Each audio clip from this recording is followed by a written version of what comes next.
Bientôt 5 ans que nous sommes mariés et notre envie de partir ne nous a pas quittés depuis ce moment-là. La vie a fait que mon mari était encore étudiant et qu'il fallait attendre qu'il termine avant de pouvoir réaliser notre projet. Et voilà, le moment est enfin arrivé. Nous n'avons plus envie de répéter notre texte, mais plutôt d'aller jouer sur scène. Aujourd'hui, on est ensemble pour notre dernier Shabbat en France. Ce moment-là nous fait penser au mariage. Les doutes, les préparatifs, le stress. Et puis l'union, la joie, le bonheur de pouvoir enfin se lier avec notre bien-aimé. Pouvoir nous aussi être les bâtisseurs de notre génération. Mettre une pierre à l'édifice. Bien sûr que nous avons peur. Bien sûr que les doutes sont présents.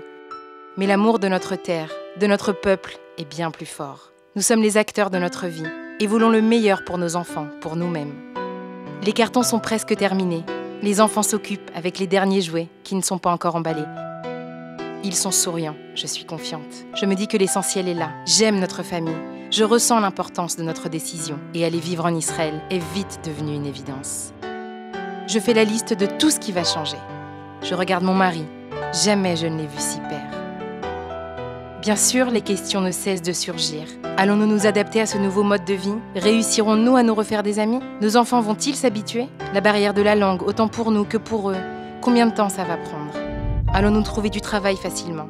Mais aussi et surtout, comment allons-nous gérer le manque de notre famille, les êtres les plus chers de nos vies? Nous espérons si fort qu'un jour eux aussi nous rejoindront. Et nous ferons tout pour leur tracer le chemin que d'autres ont fait pour nous auparavant. Par moments, je pense à ce qui m'échappe, les points qui ne sont pas totalement validés. Je me demande si c'est raisonnable de ne pas tout contrôler. Puis je me dis qu'on ne contrôle jamais vraiment tout.